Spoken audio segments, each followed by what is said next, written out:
Hello my dear aspirants, कैसे हैं आप सब। आई होप आप सब अच्छे होंगे, स्वस्थ होंगे। एक मेल मुझे मिला और उस पे किसी ने लिखा था कि क्या अच्छी पॉलिटी की क्लासेस सिर्फ पेड कोर्सेज में मिलती हैं। नहीं, इंडियन पॉलिटी या कॉन्स्टिट्यूशन ऑफ इंडिया, भारत का संविधान, ये एक ऐसा टॉपिक है जो लगभग हर एग्जाम से रिलेटेड है। अगर मैं सिर्फ एग्जाम्स की बात करूं, but being a student, being a citizen of India, being an aspirant, आप सबको इसकी अवेयरनेस होना बहुत जरूरी है। जो स्टूडेंट्स हैं वो इस एग्जाम पॉइंट ऑफ व्यू से पढ़ेंगे, बेसिक नॉलेज सबको होनी चाहिए, बट डिफिकल्टी इज दैट कि how to understand this polity, ये बहुत डिफिकल्ट लगता है। तो इसीलिए आपके अपने चैनल लीगल अल्केमिस्ट पे द वे ऑफ लर्निंग हम समझेंगे how to understand the polity और इस नॉलेज के बल्ब को जलाने की कोशिश करेंगे। अगर आप चैनल पर नए हैं तो इसको सब्सक्राइब कर लें। अगर आप पुराने हैं तो मेरी आपसे रिक्वेस्ट है, गुजारिश है कि आप अपने फ्रेंड्स को अपने सोशल मीडिया हैंडल पर, अपने ग्रुप्स में, व्हाट्सएप ग्रुप में इसका लिंक जो कि आपको डिस्क्रिप्शन में मिल जाएगा नीचे, वो शेयर करें एंड सब्सक्राइब इट। इससे एक मोटिवेशनल फैक्टर मिलता है। चलिए विदाउट डिले हम थोड़ा आगे चलते हैं। आपको एक बॉक्स दिखाई दे रहा होगा, ये हीलियम बॉक्स है और ये हमारे दिल्ली में जो हमारे पार्लियामेंट की लाइब्रेरी वहां अभी भी रखा हुआ है। और this is the original copy of the constitution of India, यानी कि हमारे भारतीय संविधान की असली कॉपी। ठीक है, तो कॉन्स्टिट्यूशन ऑफ इंडिया आज भी वहां पे रखा हुआ है। It is handwritten, world का सबसे लेंथियस्ट कॉन्स्टिट्यूशन, सबसे बड़ा संविधान है हमारा, सबसे ज्यादा सक्सेसफुल कॉन्स्टिट्यूशन, एक ऐसा कॉन्स्टिट्यूशन जिसने इस देश को गवर्नेंस दी, इस देश को डायरेक्शन दी, प्रोग्रेस दी। और आज इसी को हम समझेंगे। ये हमारा भारत है, हिंदुस्तान, इंडिया, जम्बू द्वीप, बहुत सारे नामों से जाना जाता है। अगर आप इसके जियोग्राफिकल चीज़ों पे जाएंगे, हम जियोग्राफिकल डाटा पे नहीं जा रहे, पॉलिटी से रिलेटेड अगर मैं बात करूं तो टोटल 28 स्टेट्स हैं आज के दिन और 8 यूटीज, यूनियन टेरिटरीज। अब इस पूरी कंट्री को किस तरह से चलाया जाए ये कौन बताएगा। देखिए, हमने बार बार आपने सुना है India is sovereign, India is socialist, India is secular, India is democratic Republic. क्या है? रिपब्लिक। रिपब्लिक का मतलब समझते हैं आप लोग? गणतंत्र, rule of the people, rule by the people for the people, लोगों के द्वारा, लोगों द्वारा किया गया राज। हमारी, अगर मैं हिंदुस्तान के अंदर गवर्नमेंट स्ट्रक्चर की बात करूं तो कौन सी स्ट्रक्चर यहां पे फॉलो होती है? क्योंकि किसी भी देश को चलाने के लिए गवर्नमेंट चाहिए, तो हम भैया पार्लियामेंट्री सिस्टम, पार्लियामेंट्री सिस्टम को फॉलो करते हैं। हमारे पास गवर्नमेंट जो है ये 2 लेवल पे आती है। एक को हम बोलते हैं सेंटर, जिसे हम यूनियन पढ़ेंगे आगे जाके, और नीचे हमारे डिफरेंट स्टेट्स।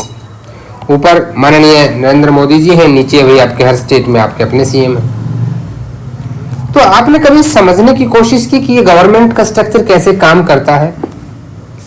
जो प्रधानमंत्री के पास, किसी मुख्यमंत्री के पास, गवर्नर के पास, प्रेसिडेंट के पास जो पावर्स है वो कहां से आती हैं?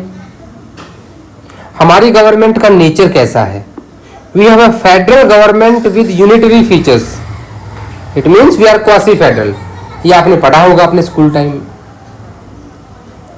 सो how to govern our country, it is decided by the constitution, constitution of India. 26 नवंबर 1949 को हमारा संविधान बनके तैयार हो गया एंड इट इज इन्फोर्स्ड, लागू कब से हुआ? 26 जनवरी 1950। ये 2 बड़ी महत्वपूर्ण डेट्स हैं आपकी संविधान को लेकर, इनको याद रखना है। बहुत बेसिक बातें बता रहा हूं। आज की क्लास हम इतने बेसिक से शुरू करेंगे कि जिसने संविधान को अब तक नहीं पढ़ा वो भी इन चीजों को समझ सकता है।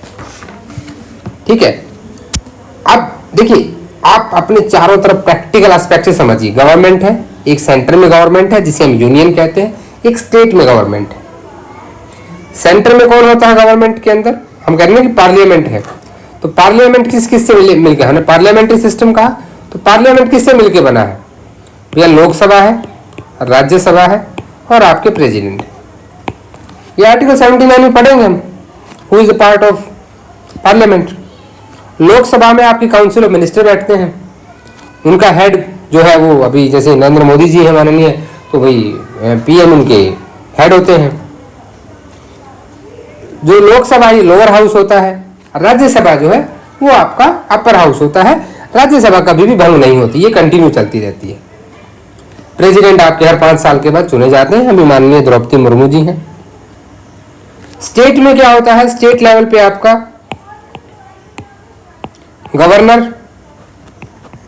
सेंटर का एक रिप्रेजेंटेटिव होता है, प्रेसिडेंट का रिप्रेजेंटेटिव गवर्नर। गवर्नर के नीचे होती है आपके सीएम, वहां भी काउंसिल ऑफ मिनिस्टर होता है आपका, जहां सीएम जिसका हेड होता है वो लेजिस्लेटिव असेंबली में बैठते हैं। बट स्टेट्स में लेजिस्लेटिव असेंबली के साथ साथ कुछ जगह पे लेजिस्लेटिव काउंसिल भी है। क्या सभी स्टेट्स में? क्या सारे 28 स्टेट्स में है? नहीं, सिर्फ ओनली 7 स्टेट्स। हम इसकी भी बात करेंगे। किसी भी कंट्री को चलाने के लिए, अगर मैं अपनी इंडिया की बात करूं तो 3 पिलर्स पे इंडिया टिका होता है। सबसे पहला हमने कहा लेजिस्लेचर, दूसरा आपका एग्जीक्यूटिव कार्यपालिका, और तीसरा आपका आता है जुडिशरी। अब इन तीनों ऑर्गन्स को एक साथ रन करना बहुत मुश्किल है without law and order. And to govern these 3 organs, we need a book, we need a set of protocols, set of law, rules, which is known as constitution. भाई एग्जीक्यूटिव में देखो आपके प्रेसिडेंट भी आते हैं, प्राइम मिनिस्टर भी आते हैं, लेकिन वो साथ साथ कहीं ना कहीं लेजिस्लेचर का भी पार्ट है। जुडिशरी आपकी पूरी तरह से इंडिपेंडेंट है, which decide the disputes between legislature and executive and other legal matters। तो ये सारी चीजें आने के बाद हमारे दिमाग में एक ही वर्ड आता है बार बार कि कॉन्स्टिट्यूशन, यानी कि संविधान। अब भारत के संविधान में की जब मैं बात करूं, कॉन्स्टिट्यूशन ऑफ इंडिया की बात करूं, तो आपके माइंड में कुछ चीजें आती हैं। सबसे पहले आता हु मेड इट, भाई किसने बनाया संविधान को, किसने लिखा, कैसे बनाया गया, कैसे बना संविधान? क्या एक दिन में बन गया? क्या बस एक बिल पास किया अगर बिल बन गया? कहां इसकी शुरुआत हुई? So to get all the answers that who has played which role in making of the constitution, the founding fathers and mothers. मैं हमेशा अपनी पिछली क्लास में भी ये बात कही है कि we should not forget the mothers also, क्योंकि लेडीज का भी बहुत बड़ा रोल रहा है कॉन्स्टिट्यूशन असेंबली में। सो इन सब आंसर्स के लिए हम समझेंगे हमारे कॉन्स्टिट्यूशनल बैकग्राउंड को। बट बैकग्राउंड में जाने से पहले, इससे पहले कि मैं बैकग्राउंड में जाऊं, तो आप पढ़ने जा रहे हैं कॉन्स्टिट्यूशन। स्टूडेंट वाले एंगल को मैं यहां लेके चल रहा हूं कि कॉन्स्टिट्यूशन की हल्की सी झलक लेंगे हम। ये कॉन्स्टिट्यूशन जो है आपका टोटल 22 पार्ट्स में डिवाइड है, जिसके अंदर 395 आर्टिकल्स हैं। इसमें जब आप जाएंगे तो आपको पढ़ना कैसे है भाई? सबसे पहले पढ़ोगे आप टेरिटरी ऑफ इंडिया, है ना, और उस टेरिटरी का नेचर कैसा होगा। दूसरा आप यहाँ पे सिटीजन चाहिए, सिटीजनशिप पढ़ेंगे हम। तीसरा आपका फंडामेंटल राइट्स को पढ़ेंगे। फोर्थ फंडामेंटल ड्यूटीज को पढ़ेंगे। फिफ्थ आपका भाई किसी गवर्नमेंट को आप वो भी तो दोगे डायरेक्शंस, कॉन्स्टिट्यूशन डायरेक्शन कहां से देगा? हर चीज मैंडेटरी नहीं की जा सकती, तो डीपीएसपी आ गए, directive principle of state policies. फिर हम गवर्नमेंट की स्ट्रक्चर पढ़ेंगे, सेंटर में यूनियन कैसे काम करेगी, स्टेट कैसे काम करेगा, दोनों में रिलेशन कैसे होंगे, यूटीज कैसे होंगी, पंचायत, म्यूनिसिपैलिटी, कोऑपरेटिव सोसाइटीज, और इसके साथ साथ कुछ कॉन्स्टिट्यूशनल बॉडीज को पढ़ेंगे, जिसमें कि हम हमारा इलेक्शन कमीशन आ गया, SC/ST कमीशन आ गया, OBC कमीशन आ गया, आपका कैग आ गया, कंट्रोलर एंड ऑडिटर जनरल, ये कॉन्स्टिट्यूशनल बॉडीज हैं, इनको पढ़ेंगे। So all this is a little much glimpse कि पूरे संविधान में आपको इतना ही पढ़ना है, बहुत लोड लेने की जरूरत नहीं कि 395 आर्टिकल्स उस टाइम थे भाई, अभी तो बढ़ गए हैं, अभी तो बढ़ गए हैं, ठीक है। बहुत सारी अमेंडमेंट होगी ना, कितनी अमेंडमेंट हुई है आज तक, कैसे अमेंड होता है, आर्टिकल 368 क्या भूमिका रहेगी इसकी, आज की क्लास में सिर्फ ये बात करेंगे। अब मैं आपसे एक बात कहता हूं कि संविधान इससे पहले भी आप बहुत सारे लोग पढ़ चुके होंगे, क्या आप में से कोई बता सकता है कि कॉन्स्टिट्यूशन को कहीं नाम दिया गया, अब ये कॉन्स्टिट्यूशन ऑफ इंडिया रहेगा, ये बात का कहीं कॉन्स्टिट्यूशन में जिक्र है, कहीं पे जिक्र मिलता है इस चीज का? जी हाँ, जब आप आर्टिकल 395 पढ़ेंगे, और अगर आप लीगल फर्टिनिटी के बंदे तो आपके दिमाग में एक क्वेश्चन अब तक और आ जाना चाहिए था कि भैया आर्टिकल लिखा है यहाँ पे, जब हम हमारा अभी भारतीय नागरिक संहिता, सुरक्षा अधिनियम या आपका जितने कानून बनते हैं उनको पढ़ते हैं तो वहां पे सेक्शंस लिखे होते हैं। एक आपका लिमिटेशन एक्ट है जहां आर्टिकल, अदरवाइज आपको सब जगह सेक्शंस मिलेंगे, इसमें क्या डिफरेंस है, इस पर भी हम बात करेंगे। सबसे पहले, not the last but the least, बात मैं स्टार्ट करना चाहूंगा कि सबसे पहला क्वेश्चन मैं आपके पास पुटअप करता हूं। आपने देखिए एक ग्लिम्स ले लिया कि हम पढ़ने क्या वाले हैं। What is the constitution? Starting में आपको लगेगा कि क्लास बहुत स्लो चल रही है, भैया ये चीजें कौन पढ़ाता है यार, पर मेरा यकीन मानिए आप सिर्फ 5 से 6 क्लासेस मेरे साथ चलिए and definitely you will enjoy the journey of polity. चाहे आप कहीं पे जुडिशरी का एग्जाम दे रहे हो, चाहे आप SSC दे रहे हो, आप CGL दे रहे हो, आप कोई भी एग्जाम दे रहे हो, आप कभी भी एग्जाम पॉइंट ऑफ व्यू से मत पढ़िए, आप नॉलेज के पॉइंट से पढ़िए, आपके बहुत सारे डाउट्स हैं, मैं क्लियर करने वाला हूं। सो कमेंट में कोई बताएगा आप में से कि व्हाट इज द कॉन्स्टिट्यूशन? बताइए, एनीबॉडी? चलिए लिखिए, फिर आप क्वेश्चन लिखिए, what is the constitution? What is constitution? संविधान क्या है, इसका आंसर लिखिए। Constitution is fundamental law of the land. It is a fundamental law of the land. The constitution is known as lex supremo. It is known as LEX, Lex Supremo. It means it is a supreme law of the land, यानी कि हमारे देश का सबसे बड़ा कानून। अगर आप UPSC एस्पिरेंट हैं तो जो मैं आपको लाइनिंग लिखने के लिए बताता हूँ वो लिखिए, आपके आंसर राइटिंग में आपके बहुत काम आएंगे। आपने क्वेश्चन लिखा, what is the constitution? Constitution is fundamental law of the land. It is known as Lex Supremo. It means supreme law of the land. इसके बाद क्या लिखेंगे? The Constitution of a nation reflects the ideology and philosophy of that particular nation. America का अपना संविधान है, वो उनकी आइडियोलॉजी दिखाता है, हमारा संविधान हमारी दिखाता है, कनाडा का कनाडा की दिखाता है। वो देश कैसा है, उसकी फिलॉसफी क्या है, understood? It decide the how it's organs will function, इसके ऑर्गन्स कैसे कैसे काम करेंगे, वो ये बात करता है। तो हमने कहा कि कॉन्स्टिट्यूशन सबसे ऊपर है, कॉन्स्टिट्यूशन सबसे ऊपर है। तो एक टर्म आप यहां पे लिखिए, और इसको आप में से अगर किसी ने पहले नहीं सुना है तो भैया मैं आपसे रिक्वेस्ट करूंगा कि आप इसको जरूर नोट करें, बड़ी इंपॉर्टेंट टर्म है। What is constitutionalism? कॉन्स्टिट्यूशनलिज्म क्या है? आपको छोटी सी इंग्लिश आपकी मुझसे अच्छी है, मेरी इतनी अच्छी है भी नहीं। जहाँ ISM इज्म वर्ड यूज होता है ना, it reflects the supremacy. It means this is supreme, so constitution supreme है। अब सुप्रीम होने से क्या क्या कहेगी ये टर्म? कॉन्स्टिट्यूशनलिज्म मीन्स कि जो आपका कॉन्स्टिट्यूशन है, जो संविधान है, वो सबसे ऊपर है, वो सबसे ऊपर है। कैसे है? The term constitutionalism, write down. The term constitutionalism shows the supremacy of the constitution. It means constitution controls the government.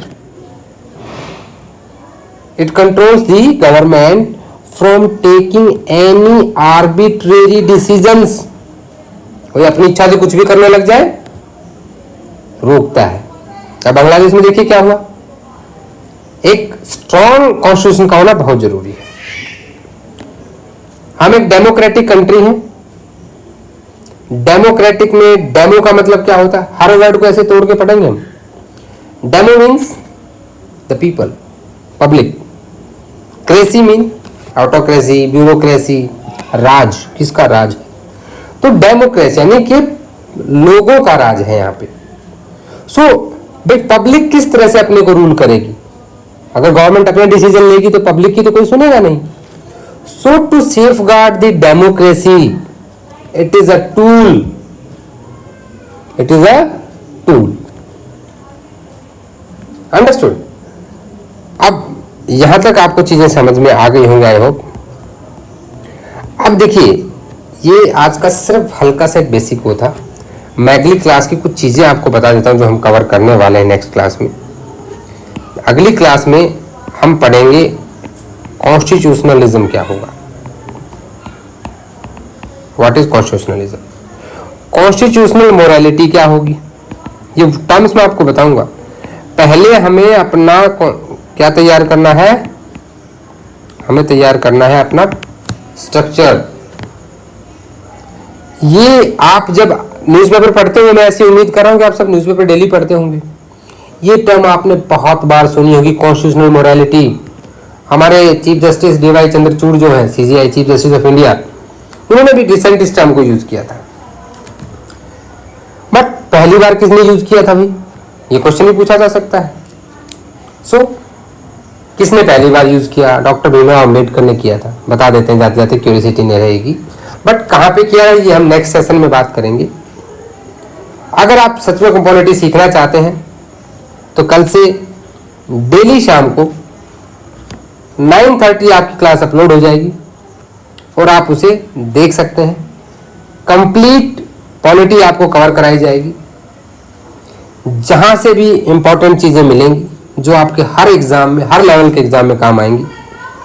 साथ ही साथ इंपॉर्टेंट टर्म्स को बिल्कुल मिस नहीं किया जाएगा और बीच बीच में हम अपना MCQ सेशन भी करेंगे। लेकिन मैं उम्मीद करता हूं कि आप इस वीडियो पे कमेंट करेंगे और बताएंगे कि इसको स्टार्ट किया जाए, क्या क्या इसमें इंप्रूवमेंट किया जाए। और अपने सभी फ्रेंड्स को, आपको वीडियो अगर अच्छा लगा तो लाइक करना है, शेयर भी कर देना।